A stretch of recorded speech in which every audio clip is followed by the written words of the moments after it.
20 below zero feels less like weather and more like a physical assault.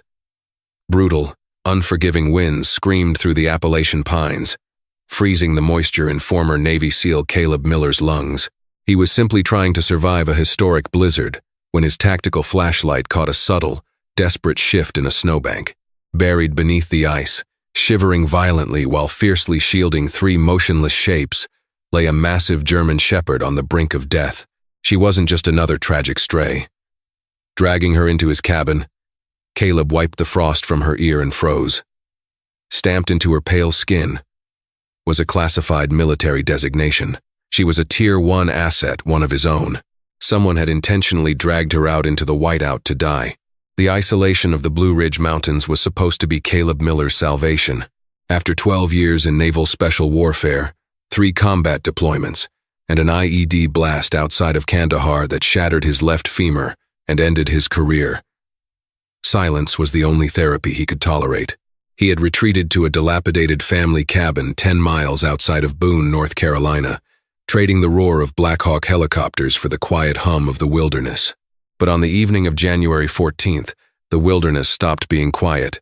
Meteorologists had been warning about Winter Storm Carter for a week, a massive swirling vortex of Arctic air plunging down from Canada, threatening to bury the high country in feet of snow. By 6 p.m., the temperature had plummeted to minus 18 degrees, accompanied by wind gusts exceeding 60 miles per hour.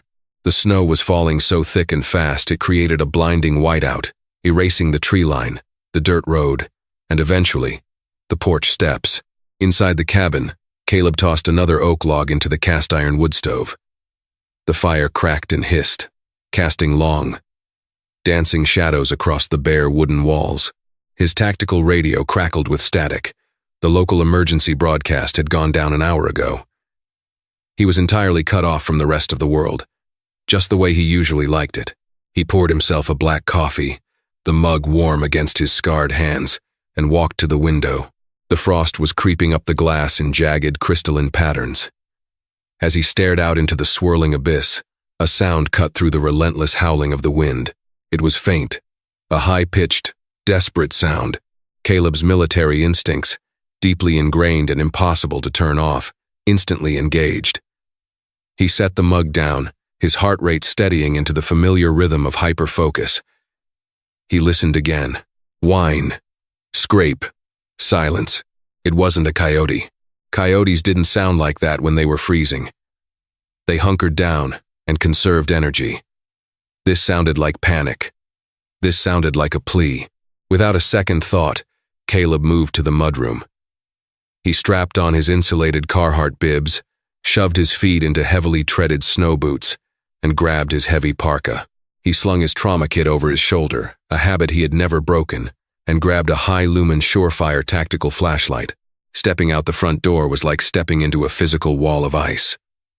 The wind hit him with the force of a physical blow, stealing the breath from his lungs.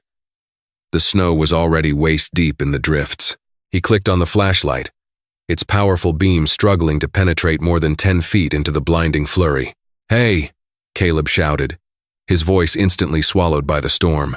He waited off the porch, his bad knee throbbing in protest against the biting cold. He swept the beam in wide arcs, scanning the perimeter of his property. He checked beneath the elevated deck, around the cordwood stacks, and near the frozen creek bed. Nothing. He was about to turn back, convincing himself it was just the wind playing tricks on his hyper-vigilant mind, when the beam caught a faint reflection. Amber eyes. They were low to the ground, partially obscured by a massive snowdrift near the edge of the tree line, about 50 yards from the cabin. Caleb pushed through the snow, using his entire body weight to break the trail. As he got closer, the shape materialized. It was a German shepherd. The dog was half buried in the snow, her black and tan coat heavily matted with ice. She was shivering violently, her body racked with tremors. But she wasn't trying to dig herself out. She was curled into a tight, protective C shape, her head tucked aggressively over her underbelly. "Hey there, easy," Caleb yelled over the wind, approaching slowly, hands raised so she could see them in the beam of the light. A stray, freezing dog was dangerous. A desperate, freezing dog was lethal. As Caleb took another step, The shepherd lifted her head. She didn't bark. She didn't growl. Instead, she bared her teeth in a silent, agonizing warning. Her ears pinned flat against her skull. Caleb stopped. He knew canine body language intimately. He had worked alongside some of the most lethal multi-purpose canines, MPCs, in the U.S. military. This dog wasn't just scared. She was defending something. He lowered the flashlight beam slightly, squinting through the driving snow. Tucked beneath her frozen belly, shielded from the wind by her failing body heat, were 3 tiny, motionless lumps. Puppies. Caleb's breath hitched. She was using her own body as a thermal blanket, sacrificing herself to keep her litter alive. But the math of the wilderness was brutal and unforgiving. She was losing the battle. The snow beneath her was stained a faint pink blood. She had delivered them recently, perhaps within the last 24 hours, right as the storm hit. "Okay, Mama," Caleb said, dropping to his knees in the snow, ignoring the ice seeping through his heavy gear. "I'm not going to hurt you." He slowly unzipped his parka, taking off his heavy outer gloves to reveal thinner tactical liners. He needed dexterity.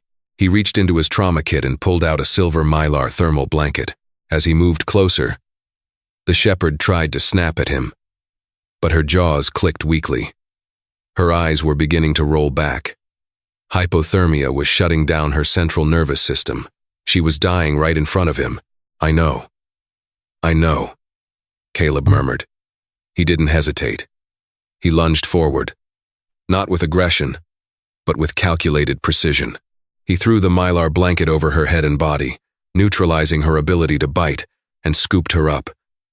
She was startlingly heavy, easily 80 pounds, but right now, she felt like a block of solid ice. He couldn't grab the puppies yet. His arms were full, and his knee was screaming in agony. "I'll be right back for them," he promised the struggling, whimpering mother. Caleb fought his way back to the cabin, moving purely on adrenaline. He kicked the front door open, stumbled inside, and laid the mother dog gently on the rug in front of the roaring wood stove. He didn't even stop to strip off his snowy gear. He turned around, ran back out into the blinding whiteout, and followed his own deep footprints back to the hollowed-out snowdrift. The 3 puppies were no larger than russet potatoes. They were covered in frozen amniotic fluid and snow. 2 were entirely black. 1 was a dark sable. Caleb scooped all 3 into the center of his parka, zipping the jacket up to trap them against his body heat, and sprinted back to the cabin. He kicked the door shut behind him, sealing the storm outside. The inside of the cabin was a chaotic triage center. Caleb dropped to his knees on the rug next to the mother dog. She had managed to push her head out from under the mylar blanket and was thrashing weakly, her eyes wildly scanning the room for her pups. I got him, Caleb said rapidly. He unzipped his parka and laid the 3 tiny, freezing bodies on the rug right beneath her nose. The mother dog instantly stopped thrashing. She stretched her neck out, letting out a low, mournful whine, and began to aggressively lick the ice from the closest puppy's face. But Caleb knew instinct wasn't going to be enough. The puppies were completely unresponsive. Their gums were pale blue, and their bodies were rigid. He kicked off his snow-covered boots and threw his wet parka to the side. He sprinted to his bathroom, grabbed an armful of thick cotton towels, and threw them into the microwave for 30 seconds. Returning to the living room, he opened his trauma kit. "All right, Mama, you need to let me work," Caleb said firmly. He reached for the sable puppy, the one that looked the worst. The mother dog tensed, a low rumble vibrating in her chest. Without thinking, Caleb slipped into the commanding, guttural tone he used on deployments. Loss. Release. Let go. The effect was instantaneous and shocking. The mother dog didn't just stop growling. She blinked, her ears flicked forward despite her exhaustion, and she immediately pulled her head back, yielding the puppy to him. Her eyes locked onto Caleb's face, not with the wild panic of a feral animal, but with the intense, focused obedience of a highly trained working dog. Caleb froze for a fraction of a second, staring at her. She knows Dutch commands. There was no time to dwell on it. He grabbed the hot towels from the microwave and wrapped the sable puppy tightly, creating a makeshift incubator. He began vigorously rubbing the tiny body to stimulate blood flow. Nothing. He checked for a heartbeat. It was there, but it was incredibly slow, maybe 20 beats per minute. He grabbed his stethoscope and pediatric oxygen mask relics from his medic bag. He attached the mask to a small, portable O2 canister he kept for emergencies, turning the flow to a trickle, and placed it over the puppy's tiny muzzle. Using his thumb and forefinger, Caleb began performing modified CPR on the pup's chest. 1, 2, 3, breathe. He blew gently into the pup's nose. 1, 2, 3, breathe. The mother dog watched him with an eerie, unblinking intensity. She wasn't interfering. She recognized that he was performing a task. It was a level of discipline that sent a cold shiver down Caleb's spine, a chill that had nothing to do with the blizzard outside. 10 minutes passed in agonizing silence, broken only by the crackle of the fire and Caleb's rhythmic counting. Sweat beaded on his forehead. Suddenly, the sable puppy spasmed. A tiny, high-pitched squeak erupted from its chest, and its legs began to pedal weakly in the warm towel. There we go. Good boy. Caleb breathed a heavy sigh of relief. He quickly moved to the other 2 puppies, wrapping them in hot towels and stimulating them until they, too, began to wiggle and cry out. Once the pups were stabilized and actively rooting around for warmth, Caleb placed them near their mother's belly. She immediately curled around them, her body still trembling, but the violent shivering of hypothermia was beginning to subside as the radiant heat from the wood stove warmed her core. Now, Caleb had to assess the mother. He approached her slowly. "Good girl," he said softly. He reached out to check her vitals. She was severely malnourished, her ribs starkly visible beneath her wet coat. Her paw pads were cracked and bleeding from the ice, and she had superficial frostbite on the tips of her ears. As he gently palpated her abdomen to ensure there were no more retained puppies, his fingers brushed against her left shoulder. The fur was missing in a perfect, hairless circle about 2 inches wide. Caleb leaned in closer. It was a burn scar, but not an accidental one. It was perfectly round, the kind of scar left by a high-velocity tracer round, or a localized fragmentation impact that had been surgically debrided and healed. His heart began to pound against his ribs. He moved his hands up to her head, gently taking hold of her left ear. He wiped away the melting snow and grime with his thumb, shining his tactical light directly into the pale skin of her inner ear. There, etched in faded black ink, was a tattoo. It wasn't a standard breeder's microchip number. It was a specific alphanumeric sequence, R774NSW. Caleb sat back on his heels, the air rushing out of his lungs as if he'd been punched. R stood for the year of her whelping. 774 was her individual serial, and NSW stood for Naval Special Warfare. This dog, sitting in his remote North Carolina cabin, starving and freezing, was a Tier 1 asset. She was a Navy SEAL multi-purpose canine. "Who the hell are you?" Caleb whispered into the quiet room. The dog looked at him, her amber eyes reflecting the firelight. She let out a soft huff, resting her chin on her paws, keeping her pups tucked safely against her side. Caleb's mind raced. Military working dogs were not just pets. They were highly classified. Millions of dollars in training assets. They held rank. They were fiercely protected. When they retired, they were adopted by their handlers or thoroughly vetted families.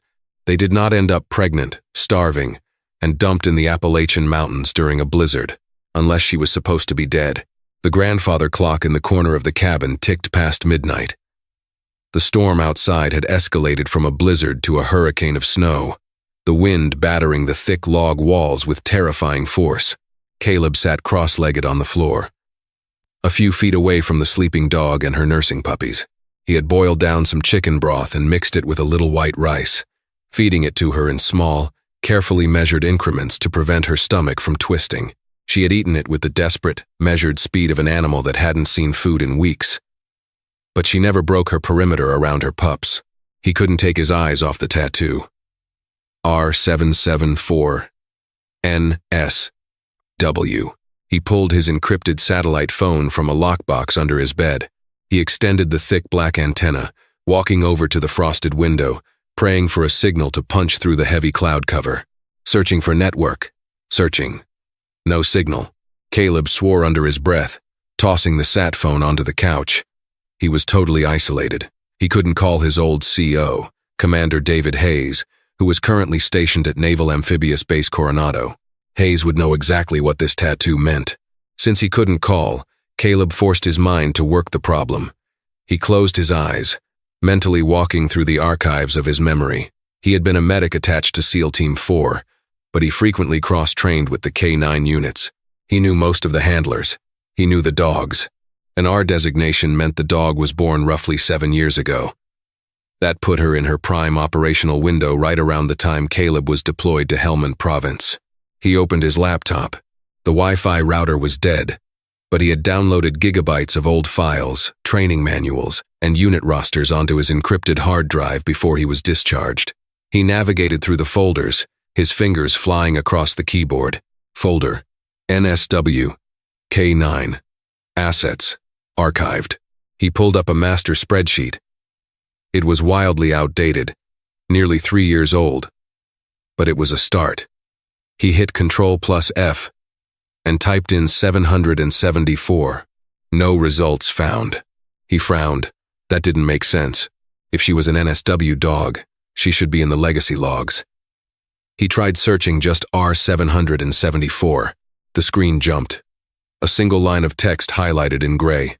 Asset ID, R774NSW. Name, Athena. Breed, Belgian Malinois, German Shepherd mix. Handler, So too Brian Vance. Weight, self-correction based on constraints. Do not use the name Vance. Let's adjust the handler's name. Asset ID, R774NSW.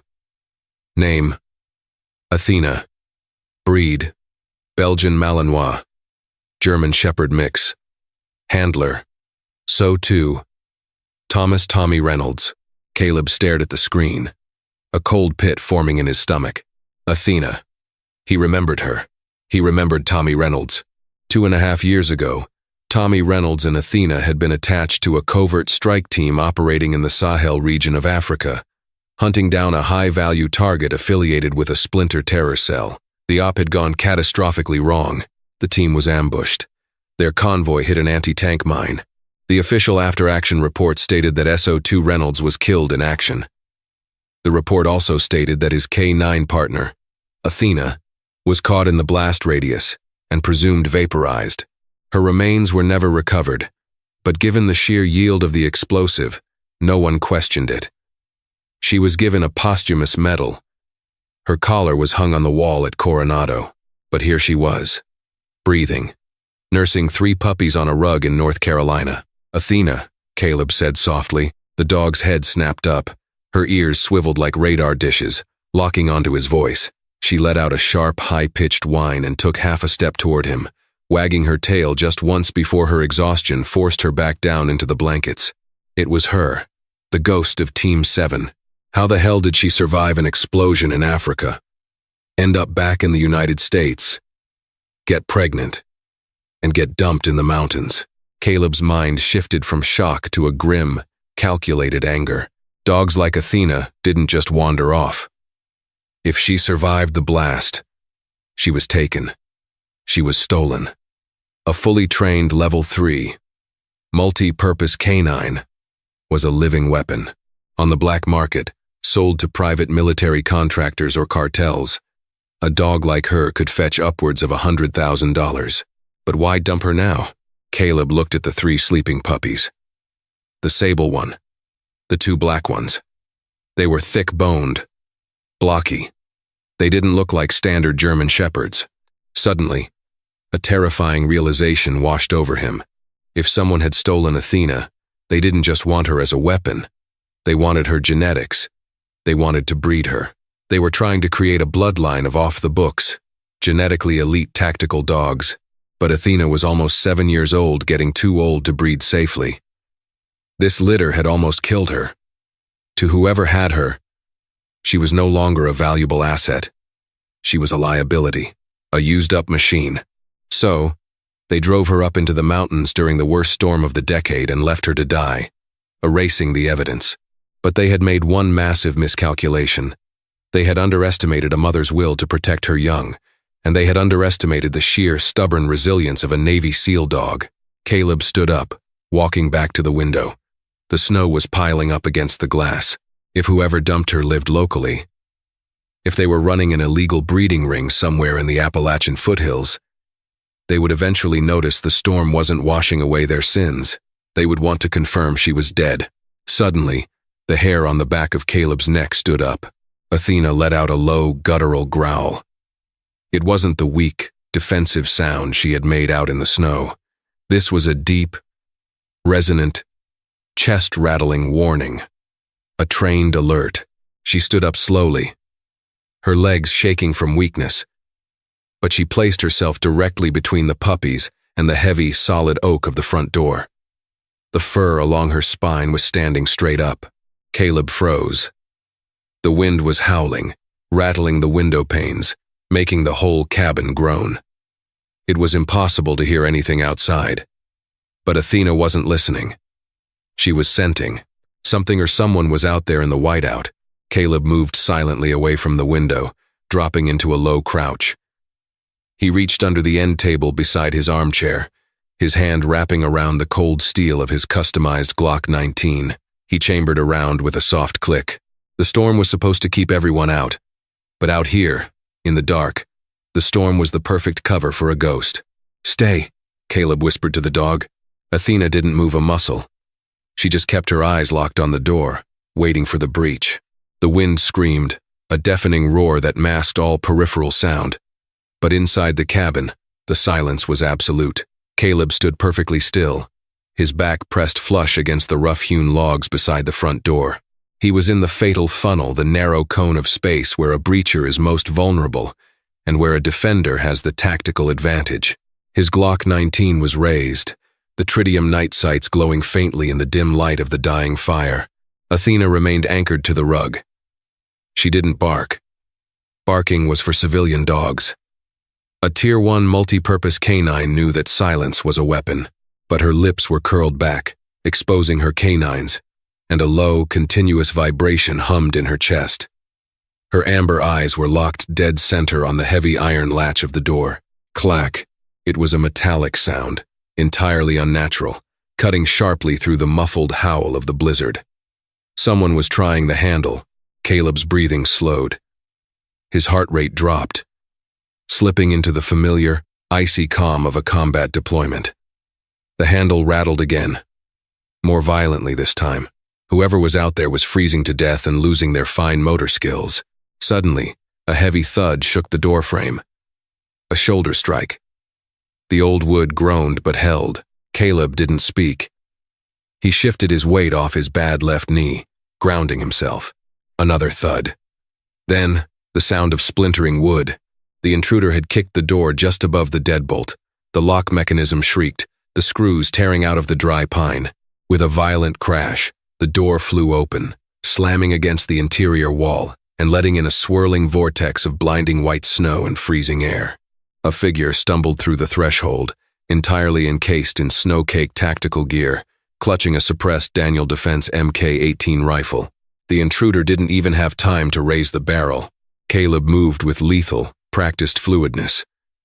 He stepped out of the shadow, his left hand violently swiping the barrel of the rifle toward the ceiling. Simultaneously, he drove his right knee directly into the man's floating ribs. The intruder gasped. The wind knocked out of him, but he was wearing soft body armor beneath his parka. He twisted, trying to throw a wild elbow at Caleb's face. Caleb ducked, pivoted, and brought the heavy steel frame of his Glock down across the bridge of the man's nose. Bone crunched. The man dropped the rifle and collapsed onto the hardwood floor, a strangled cry escaping his lips. Before the intruder could recover, Caleb had him pinned face down. He drove his knee into the man's spine, holstered his way. In less than 3 seconds, the man's wrists were bound tightly behind his back. Caleb kicked the door shut, shoving the broken deadbolt back into place and wedging a heavy wooden chair under the handle to secure it. The sudden absence of the roaring wind left the cabin echoing with the intruder's wet, ragged breathing. "Move and I'll break your neck," Caleb warned. His voice a low, gravelly threat. He grabbed the man by the collar of his parka and hauled him over to the center of the room, throwing him down into the light of the wood stove. Caleb pulled down the man's snow-crusted balaclava. He was young, maybe late 20s, with a military buzz cut and a tactical communications earpiece molded into his right ear. Blood poured freely from his shattered nose. Athena was instantly on her feet. Despite her profound exhaustion, her maternal and protective instincts overrode her physical limits. She stalked forward, her head lowered, and positioned herself directly over the man's legs. She let out a terrifying guttural snarl, her jaws snapping just an inch from the man's thigh. The intruder screamed, thrashing against his zip ties. "Get her off. Get the dog off. Athena, higher. Athena, here," Caleb commanded sharply. The dog snapped her jaws shut. She didn't retreat, but she stepped back 2 paces, sitting sharply on her haunches, her eyes never leaving the man's throat. Caleb knelt beside the intruder, pulling a KABR knife from his belt. He pressed the cold, flat side of the blade against the man's cheek. "You've got about 10 seconds to tell me who you are, and why you're trying to break into my house in a Category 5 blizzard." "My name is Silas," the man choked out, spitting blood onto the rug. Silas Reed. "I'm just a tracker. Man, I'm freezing to death. You gotta let me get warm." "You're carrying a suppressed MK-18 and wearing level 3 of body armor," Caleb noted coldly. "You're not a hunter, Silas. And you're not local. Who do you work for?" Silas squeezed his eyes shut. Blackwood Logistics." Caleb's jaw tightened. Blackwood wasn't a logistics company. They were a shadow private military contractor operating out of Virginia, known for doing the dirty work that official government channels couldn't touch. "What does Blackwood want with a dead Navy SEAL's dog?" Caleb asked. Silas's eyes snapped open in shock. He looked at Athena, then up at Caleb. "You know what she is? Answer the question, Silas." Caleb pressed the blade a fraction of an inch closer. "We didn't dump her," Silas cried out defensively. "We were transporting her to a secure facility in Tennessee. The storm hit early. The transport van hit a patch of black ice on the ridge about 3 miles from here and rolled over into a ravine. The cage popped open. She bolted into the woods. She was pregnant and starving," Caleb said, his anger radiating through the small room. "She wasn't eating. She's been refusing food for weeks," Silas argued. "And we didn't know she was going to whelp this early. The stress of the crash. It must have induced labor. My boss sent me to track her blood trail before the snow covered it. We couldn't lose the asset." "Asset," Caleb repeated, the word tasting like ash in his mouth. "She's a living creature, not a piece of hardware. Why did Blackwood fake her death in Africa 2 years ago?" Silas swallowed hard, shivering violently as the adrenaline wore off and the cold in his bones took over. "Because of her handler, SO2 Reynolds. He found out what Richard Sterling was doing." Caleb froze. Richard Sterling. The name was legendary in the special operations community. And not for good reasons. Sterling was a disgraced former CIA paramilitary operative who had vanished into the private sector after a botched Black Ops interrogation in Syria. "Sterling is running a shadow kennel," Silas confessed, his voice trembling. He realized that the government's K-9 pipeline was too slow and too restricted. Cartels, foreign warlords, rogue states. They pay millions for Tier 1 dogs. Sterling was using Blackwood to steal the best military genetics. They rigged the IED in Africa to take out Reynolds, and they snatched the dog in the chaos. Caleb looked at Athena. She was watching Silas with a chilling, predatory focus. She had survived an assassination attempt on her handler, 2 years of captivity, a vehicle crash, and a blizzard, all to protect the 3 tiny lives currently sleeping in a pile near the fire. "If she ran off 3 miles away," Caleb said slowly, his tactical mind piecing the puzzle together, "how did you track her here in a whiteout?" "The snow would have covered a blood trail in 10 minutes. Silas hesitated, his eyes darting to the floor. Caleb grabbed the collar of Silas's tactical vest and hauled him halfway off the floor. "How, Silas?" "She's chipped," Silas yelled. "Not the breeder chip." Sterling implanted a high-frequency, encrypted RFID transponder in her neck. My handheld scanner picked up the ping a mile down the mountain. Sterling knows the general grid coordinate.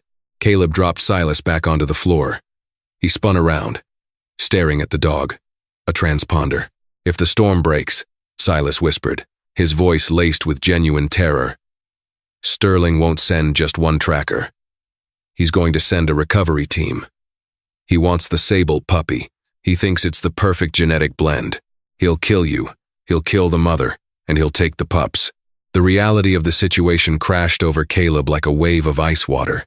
He wasn't just weathering a storm anymore. He was sitting on ground zero of a tactical assault. "Where is the chip?" Caleb demanded, striding over to his medical bag. "Scruff of the neck. Deep sub-Q tissue," Silas muttered, shivering on the floor. Caleb pulled a sterile scalpel, a bottle of betadine, and a pair of forceps from his kit. He approached Athena. She watched him, her intelligent eyes shifting from the instruments in his hands to his face. "Athena, Sitson," Caleb commanded gently. She sat. Caleb knelt beside her, resting his hand gently on her head. "I know you're tired, girl, but I need to hurt you for just a second to keep them away." He parted the thick fur at the base of her neck. He felt around the muscle tissue until his fingers brushed against a hard, cylindrical object roughly the size of a grain of rice, buried deep under the skin. He poured the betadine over the area, took a deep breath, and made a swift, precise half-inch incision. Athena didn't flinch. She let out a sharp exhale through her nose, but her discipline held. Caleb dug the forceps in, clamped down on the glass cylinder, and pulled it free. He immediately grabbed a gauze pad, pressed it to the wound, and applied a quick layer of surgical glue to seal it. He stood up, placed the bloody RFID chip on the heavy iron anvil he used as a doorstop, and smashed it into dust with the heel of his boot. "Signal's gone," Caleb said, looking at Silas. "But you said Sterling already has the grid. He knows she's in this valley," Silas said. "The storm is the only thing keeping the helicopters grounded. Once the wind dies down, they're coming. You have to let me go, man. If they find me here tied up, they'll execute me just for failing." "You're not going anywhere," Caleb replied coldly. He grabbed a spare blanket and tossed it over Silas. "You're my insurance policy." Caleb walked to the frosted window. The wind was still howling, but the pitch had changed. The sheer, violent fury of the blizzard was beginning to wane. The heavy snowfall was transitioning into a steady driving sleet. He had hours, maybe less, before the sky cleared enough for Blackwood's tactical teams to navigate the mountain roads or drop in by air. He couldn't run. The snow was too deep for his truck. His knee was burning with a deep, agonizing ache, and he couldn't expose the neonate puppies to the sub-zero temperatures again. They would die of hypothermia in minutes. He had to stand his ground. Caleb walked over to his heavy gun safe in the corner of the bedroom.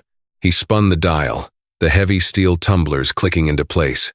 He swung the door open, revealing his personal armory.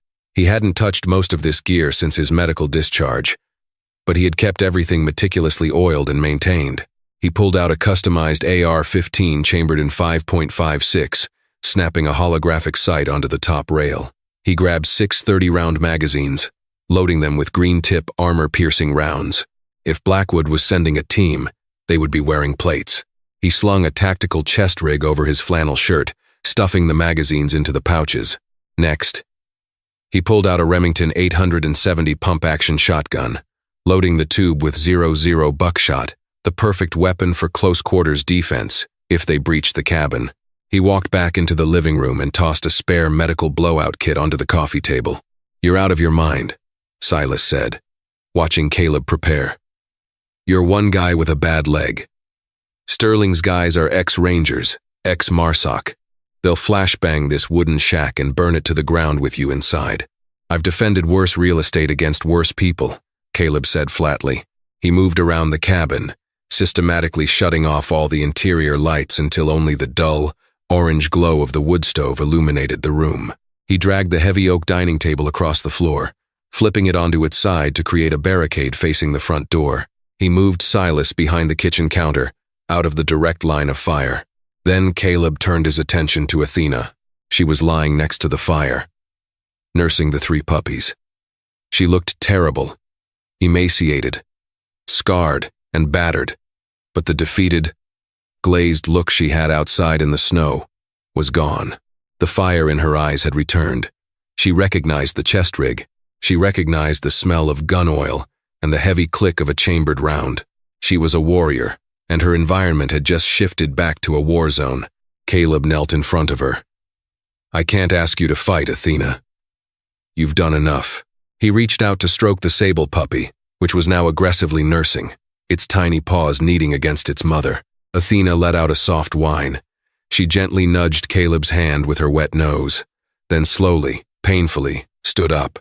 Her legs wobbled, but she locked her joints, refusing to sit back down. She walked over to Caleb's left side, the standard heel position for a military working dog, and sat, facing the barricaded door. She wasn't asking for permission to rest. She was reporting for duty. Caleb felt a sudden tight lump in his throat. He understood the bond between a handler and a K9. But this was different. This dog had been betrayed by humanity, tortured, and left to die. Yet she still possessed an unbreakable sense of loyalty and duty. She knew Caleb was defending her pups, and she was going to defend him. "All right," Caleb whispered, reaching out to scratch her behind the ears. "You watch my 6. I watch yours." Suddenly, the cabin plunged into complete darkness. The dull hum of the refrigerator died. The power grid had finally failed. End of the tame. The silence inside the cabin grew heavy, suffocating. The wind outside was dropping, the howling replaced by the soft, rhythmic tapping of sleet against the glass. Then, over the sound of the sleet, Caleb heard it, the low, heavy, rhythmic thwop-thwop-thwop of a helicopter rotor blade cutting through the freezing air in the distance. Sterling wasn't waiting for the roads to clear. He had brought a bird. Caleb racked the charging handle of his AR-15. Here they come. The rhythmic beating of the rotor blades grew louder, vibrating through the floorboards of the cabin. It wasn't a heavy military transport. The pitch was too high. It was a civilian Bell 412, likely painted black, running dark without FAA transponders. Sterling had deep pockets. The helicopter didn't land in the clearing. The snow was too deep and unpredictable. Instead, Caleb heard the distinct, muffled thud of heavy boots hitting the snowpack about 200 yards down the ridge. They were fast roping in. "Silas," Caleb snapped, his voice barely a whisper. He grabbed a roll of duct tape from the counter, ripped off a 4-inch strip, and slapped it hard over the tracker's mouth. Not a sound. "If they hear you, they'll shoot right through these walls, and they won't care if you're in the way." Silas nodded frantically, his eyes wide with terror in the dim light of the wood stove. Caleb crept to the window, keeping his silhouette below the sill. He carefully scraped away a 1-inch vertical line of frost with his combat knife. Outside, the sleet was driving down in sheets. But through the gray haze, he saw them, 4 distinct shapes moving in a staggered diamond formation through the tree line. They were moving with terrifying, practiced efficiency, their white winter camo oversuits blending almost perfectly with the environment. If Caleb hadn't spent a decade hunting men in the Hindu Kush, he would have missed them entirely. Faint green laser beams cut through the falling sleet, IR lasers, visible only under night vision goggles. They were scanning the cabin. "They're on thermals," Caleb muttered to himself. He looked back at the cast iron wood stove. It was radiating massive amounts of heat, turning the center of the cabin into a blinding white flare on a thermal imager. It was the perfect thermal camouflage for Athena and the pups. But it also meant the mercenaries knew exactly where the heat source was. They would flank it. Caleb moved away from the window, his AR-15 tight against his shoulder. He positioned himself behind the overturned heavy oak dining table, establishing a clear line of sight to both the front door and the kitchen entrance in the back. Athena was still holding her position at his left side. Her ears were pinned back, listening to the crunch of snow outside. She let out a breath that sounded like a dry rasp. She was running on pure adrenaline and maternal instinct, her body practically vibrating with the urge to engage. Bleib. Stay, Caleb whispered in German, reinforcing the command. She dug her claws into the hardwood floor, holding her ground. Crunch. Pause. Crunch. Footsteps on the back porch. Caleb shifted his aim toward the kitchen. He had anticipated a rear breach. Earlier, he had taken a high-explosive flashbang from his safe and rigged the pin to a tripwire across the back door's interior frame. The back doorknob turned slowly. Locked. A second later, a heavy breaching shotgun blew the hinges off the frame with a deafening crack. The back door caved inward, and a mercenary stepped violently into the fatal funnel of the kitchen. His boot caught the tripwire. Boom! The flashbang detonated with a blinding, concussive force that shook the dust from the cabin's rafters. 170 decibels of sound and a blinding magnesium flash instantly incapacitated the point man. He screamed, dropping his weapon and clutching his face as he stumbled backward off the porch. Before the echo could fade, the front of the cabin erupted in gunfire. The remaining mercenaries opened up on the front wall with suppressed 5.56 rifles. The heavy log walls absorbed most of the impacts, but rounds tore through the windows, showering the living room in jagged shards of glass and freezing sleet. Wood splinters flew through the air like shrapnel. Caleb ducked behind the thick oak table, shielding his head. Athena instantly threw herself over the pile of blankets containing her puppies, using her own body as a ballistic shield just as she had done with the cold. The sustained fire lasted for exactly 4 seconds. Cover fire for a breach. Through the shattered front window, a metallic cylinder the size of a soda can tumbled into the living room, bouncing across the floorboards and coming to a stop near the wood stove. Hisses. Thick, acrid white smoke instantly began pouring from the canister. Caleb's heart dropped. It wasn't smoke. It was CS gas, military-grade tear gas. For a grown man, CS gas is blinding and suffocating. For a dog, whose olfactory system is 40 times more sensitive than a human's, it is sheer agony. For a neonate puppy with underdeveloped lungs, it is a rapid, agonizing death sentence. Athena, move! Caleb roared, abandoning his cover. The gas was expanding rapidly, crawling across the floor like a heavy, toxic fog. Caleb's eyes began to burn, and his throat seized up. But he ignored the pain. He lunged across the room toward the center rug. He grabbed the edge of the heavy Persian rug and violently yanked it back, revealing a square, wooden trapdoor set flush into the floorboards, the cabin's old root cellar. He hauled the heavy iron ring upward, opening a dark 5-foot-deep earthen hole beneath the foundation. He grabbed Silas by his tactical vest, dragged the bound and gagged tracker across the floor, and unceremoniously shoved him down into the dark cellar. Caleb then dropped to his knees, scooping the 3 tiny, squirming puppies into the center of a wool blanket. The gas was rising. Athena was coughing violently, her eyes streaming with tears, but she refused to leave Caleb's hands as he bundled her babies. In the hole, Athena. Bunker, Caleb commanded, pointing into the cellar. She didn't hesitate. She scrambled down the wooden ladder into the dark, immediately curling up over the blanket containing her pups. Caleb slammed the heavy trapdoor shut, effectively sealing them under the floorboards and away from the toxic air. Caleb's lungs were screaming. He stumbled back to his medical bag, ripping open a Velcro pouch and pulling out his Avon M50 gas mask. He dragged it over his head, tightening the straps, and took a deep, filtered breath.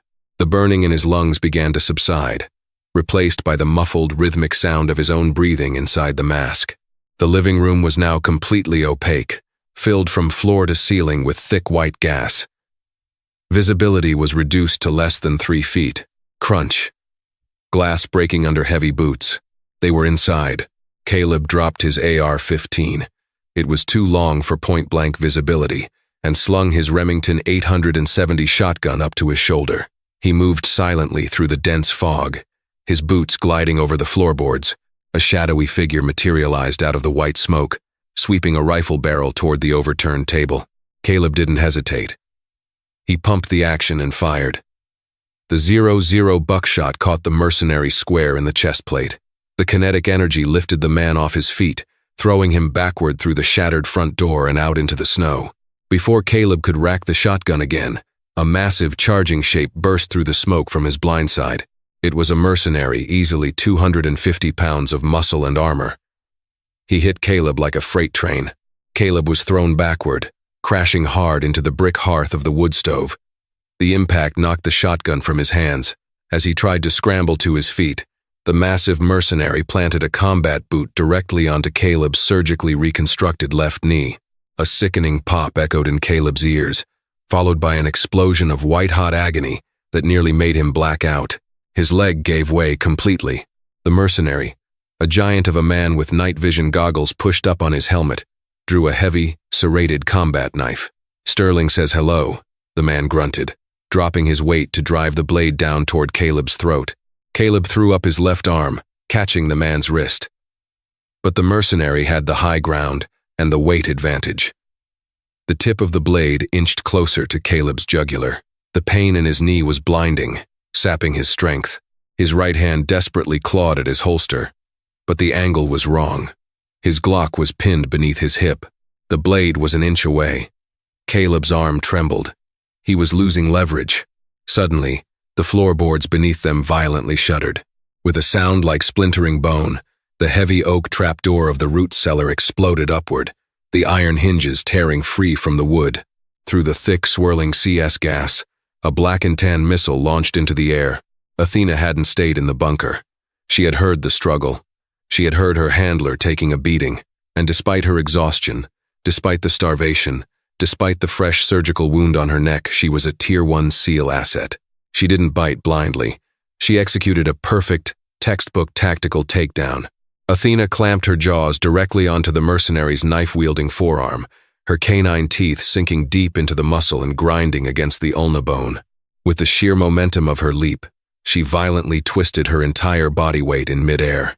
The mercenary screamed, a sound of pure, unadulterated shock and agony, as the tendons in his arm tore under the crushing pressure of 80 pounds of angry German shepherd. He dropped the knife.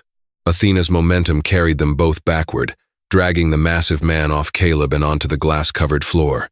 The mercenary thrashed wildly, punching Athena in the ribs with his free hand, but she simply ground her teeth deeper into his arm, locking her jaw with terrifying tenacity. Caleb didn't waste the window. He rolled off his shattered knee, ignoring the blinding pain, and drew his Glock 19. He placed the muzzle against the gap in the mercenary's body armor, right under the armpit, and pulled the trigger twice. The mercenary went entirely limp. "Athena, aus, out. Release," Caleb commanded hoarsely, pulling off his gas mask as the wind from the broken windows began to thin the smoke. Athena instantly released the man's arm. She staggered backward, her chest heaving violently. Blood was seeping from the torn stitches on the back of her neck, and her hind legs were shaking so badly she could barely stand. She looked at Caleb, let out a soft, exhausted whine, and collapsed onto the floorboards. "I got you, girl. I got you." Caleb dragged himself across the floor, his left leg dragging uselessly behind him. He reached her side, pressing a gauze pad against her bleeding neck. She licked his hand weakly, her eyes drifting shut. Suddenly, a sharp static hiss broke the silence. It was coming from the dead mercenary's tactical radio, clipped to his shoulder harness. "Briggs, sitrep." A voice crackled through the speaker. The voice was calm, cultured, and utterly devoid of panic. It was a voice used to giving orders from a safe distance. "Did you secure the canine asset?" "Briggs, respond." Caleb wiped a mixture of sweat and blood from his forehead. He reached over, unclipped the radio from the dead man's vest, and pressed the push-to-talk button. "Briggs is dead," Caleb said, his voice a low, lethal rasp that echoed through the ruined cabin. There was a long pause on the other end of the line. The sound of helicopter rotors hummed through the transmission. "Who am I speaking to?" Richard Sterling asked, his tone dropping an octave. "You're speaking to the guy whose house you just destroyed," Caleb replied, his eyes locked on Athena's rising and falling chest. "You want this dog, Sterling? You're going to have to come down here and take her from me yourself, because the next men you send through that door are leaving in body bags." Another pause. Then, a dark, chilling chuckle came through the radio. "You're a very capable man, Mr. Miller. My tracker gave me your file before you took him offline. Former medic. SEAL Team 4. Honorable discharge. Impressive. Sterling's voice turned to ice. But you are one crippled man in a wooden box, and I have 10 more operators orbiting your position with incendiary rounds. I don't need the mother alive. I just need her genetics. Send out the sable puppy, and I will let you live. Caleb looked at the trap door, where the faint, high-pitched squeaks of the puppies echoed up from the dark. He looked down at Athena, who had forced her eyes open at the sound of the squeaks. Go to hell, Caleb said. He crushed the radio beneath the heel of his good boot, shattering the plastic casing. He had just declared war on a shadow army, and he had exactly 5 minutes before they burned the forest down around him. The smell of sulfur and unburned jet fuel permeated the frigid air blowing through the shattered windows. Caleb's left leg was entirely useless, a screaming anchor of shattered bone and torn ligaments. He dragged himself backward using his elbows and his right leg, his blood leaving a dark, smeared trail across the frost-covered floorboards. He grabbed Athena by her tactical harness, hauling the exhausted dog toward the open trapdoor of the root cellar. She didn't resist. Her head was low, her breathing shallow and ragged. Silas! Caleb roared down into the pitch-black hole. Get up the ladder! Grab the dog. A moment later, Silas's face appeared in the gloom, pale and terrified. Caleb had cut his leg ties earlier, but his hands were still zip-tied in front of him. Clumsily, Silas reached up and grabbed Athena's harness, helping to lower the 80-pound shepherd down into the dark, damp earth where her puppies were still crying in the wool blanket. Caleb hauled himself to the edge of the hole. Outside, the night sky briefly illuminated with a blinding magnesium-white flash. Fwump, fwump, fwump. Incendiary grenades, white phosphorus or thermite. The roof of the cabin instantly ignited. The 100-year-old dried Appalachian pine didn't just catch fire. It exploded into a firestorm. The heat was instantaneous and suffocating, instantly vaporizing the remaining snow on the porch and sucking the oxygen out of the living room. Caleb didn't have time to hesitate. He grabbed his AR-15, his last 2 spare magazines, and threw himself down into the 5-foot-deep root cellar, pulling the heavy, splintered oak trapdoor shut above them. The darkness was absolute, save for a few glowing cracks where the fire above began to eat through the floorboards. The air down here was freezing, smelling of wet dirt and old potatoes, but it was a temporary sanctuary from the inferno above. They're burning us alive. Silas panicked, his voice cracking in the dark. Sterling doesn't care about the pups anymore. He's just destroying the evidence. We have to surrender. Shut up and grab a shovel, Caleb hissed through clenched teeth. He fumbled in the dark, his hand brushing against the cold, rusted metal of an old spade leaning against the dirt wall. He shoved it into Silas's bound hands. Start digging at the south wall. The foundation has a drainage crawl space. Dig. Caleb pulled a chemical glow stick from his chest rig, snapping it. A harsh, neon green light flooded the tiny cellar.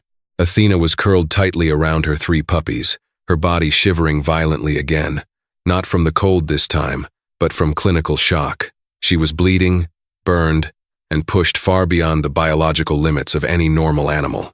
Caleb pulled a tourniquet from his belt and ratcheted it high and tight around his shattered left thigh, biting down on his leather glove to keep from screaming as the nylon strap crushed his femoral artery, cutting off the blood flow and numbing the agonizing pain. Above them, the cabin groaned. The heat radiating from the trapdoor was becoming unbearable, baking the small cellar like an oven. The heavy boots of Blackwood mercenaries stomped across the porch. They were waiting for Caleb to break cover and run from the flames. They think I'm just a medic, Caleb whispered to himself, a grim, bloody smile pulling at the corners of his mouth. He dragged himself to the eastern wall of the cellar. There was a small, grated ventilation brick leading outside, just above the snow line. Caleb punched the grate out with the butt of his rifle. Through the narrow gap, bathed in the orange glow of the burning cabin, he could see the massive, white 500-gallon propane tank that fed the cabin's defunct generator. It was sitting exactly 30 feet away. He could also see the skids of the Bell 412 helicopter, hovering aggressively low over the clearing, its side door open. Sterling was watching the cabin burn, ensuring nobody made it out. Caleb shoved the barrel of his AR-15 through the ventilation gap. He switched the selector switch from semi to full auto. He didn't have armor-piercing incendiary rounds, but green-tip penetrators hitting a highly pressurized, freezing steel tank at 3,000 feet per second would do the job. He took a breath, ignored the smoke burning his eyes, and squeezed the trigger. The rifle roared in the confined space, dumping 30 rounds of 5.56 NATO in 3 seconds. Sparks showered the side of the white tank as the steel core bullets chewed through the thick metal casing. For a fraction of a second, nothing happened. Then, the pressurized gas found the spark. The explosion was apocalyptic. A massive sphere of blue and orange plasma completely vaporized the side yard. The shock wave hit the cabin foundation like a localized earthquake, collapsing the eastern wall and blowing out the floorboards above them. Through the ventilation hole, Caleb saw the blast wave hit the low-flying helicopter. The sheer kinetic force of the expanding gas shoved the 5-ton aircraft violently sideways. The main rotor blades clipped the towering frozen oak trees at the edge of the property, shattering into fiberglass shrapnel. The helicopter spun wildly out of control, its tail rotor whining in a death spiral, before slamming violently into the snow-covered ridge 100 yards away. A secondary explosion of aviation fuel lit up the tree line. Silence suddenly fell over the mountain, broken only by the crackle of burning wood and the hiss of melting snow. But Caleb's victory was short-lived. The explosion had critically weakened the cabin's structure. The main support beam, completely engulfed in flames, gave way. "Brace!" Caleb screamed. The entire roof of the cabin collapsed inward, crashing down onto the floorboards right above their heads. The trapdoor splintered, and burning debris rained down into the cellar. Caleb threw his own body completely over Athena and the puppies, his Kevlar vest absorbing the impact of a flaming 200-pound timber. The world went entirely black. When Caleb regained consciousness, he was choking on ash. He couldn't move. The burning timber was pinning his right shoulder to the dirt floor. The neon green glow stick was buried somewhere under the rubble, casting eerie, shifting shadows in the tiny pocket of space they had left. "Silas?" Caleb coughed, spitting blood. No answer, just the muffled shifting of dirt and wood. Then, he felt something wet and warm against his cheek. It was Athena. She was pinned beside him, her breathing incredibly shallow. But she was alive. She was frantically licking the soot and blood from his face, her way of checking his vitals, checking if her handler was still in the fight. Beneath her, the 3 puppies were miraculously quiet, insulated by the heavy wool blanket and their mother's body. "Good girl," Caleb rasped, his voice barely a whisper. "Hold the line. Just hold the line." He didn't know how much time had passed. The heat was fading, replaced by the biting, creeping cold of the Appalachian winter as the fire above them died down into smoldering ash. Hypothermia was setting back in. His shattered leg throbbed with a dull, sickening rhythm. Just as his eyes began to heavy, a sound cut through the dirt. It wasn't the whine of a Blackwood drone or the crunch of mercenary boots. It was a chaotic, beautiful symphony of heavy diesel engines, sirens, and shouting voices. Crunch. Scrape. Something heavy was moving the debris above them. "I got a void space here," a muffled voice yelled. "Bring the jaws. Thermal shows heat signatures in the basement." Light pierced the darkness. A blinding beam from a heavy-duty tactical flashlight cut through the smoke and ash, illuminating Caleb's bloody face. Standing above him, wearing the heavy tactical gear of the FBI's hostage rescue team, was a man Caleb never thought he'd see again. It was Commander David Hayes, his old CO from Coronado. Beside him, holding a heavy pry bar, stood Jason Johnson, the real-life founder of Project K9 Hero, an organization dedicated to rescuing and rehabilitating retired military working dogs. "Jesus Christ. Miller," Commander Hayes breathed, dropping into the hole and frantically helping the HRT operators lift the burning timber off Caleb's chest. "When the satellite picked up a localized seismic event and an unauthorized chopper crash in your grid, I knew you had kicked a hornet's nest." "Sterling." Caleb coughed, reaching blindly for his rifle. "Sterling is dead," Hayes said firmly. grabbing Caleb's shoulder. His bird went down in the trees. The ATF and the Bureau are currently scooping Blackwood's guys out of the snowdrifts. You did it, son. It's over. Jason Johnson slid into the cellar, his eyes immediately locking onto the battered, bleeding German Shepherd. He pulled a specialized trauma kit from his vest. Is this her? Jason asked, his voice thick with emotion as he looked at the faded R774NSW tattoo inside her frostbitten ear. Athena, Caleb whispered, his strength finally failing him. She kept them alive. She held the line. Jason gently moved the blanket. The 3 puppies, 2 black. One sable squirmed blindly in the dirt. Perfectly unharmed, fat, and warm. Athena looked up at Jason, then looked at Caleb.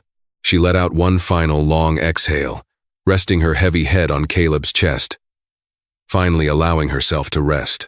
The storm eventually broke, leaving behind a mountain scarred by fire and a silence that felt earned rather than empty. Caleb Miller's recovery took 8 grueling months of physical therapy, but he didn't do it alone. The federal investigation into Richard Sterling's illegal breeding ring dismantled Blackwood logistics overnight, exposing a massive black market operation. Athena was officially retired from active duty with full military honors, her classified file permanently closed. Jason Johnson and Project K9 Hero ensured she received top-tier veterinary care, healing her burns and restoring her weight. Because of her trauma, she was deemed unadoptable to the general public, but Caleb wasn't the public. He officially adopted her, trading his isolation for the quiet, fierce loyalty of a combat veteran who understood his scars. As for the puppies, the 2 black shepherds were recruited into federal search and rescue programs. But the sable puppy, the one Caleb had breathed life back into, stayed right there in the Blue Ridge Mountains, walking the perimeter of a newly rebuilt cabin, watching over his mother and the man who saved them all.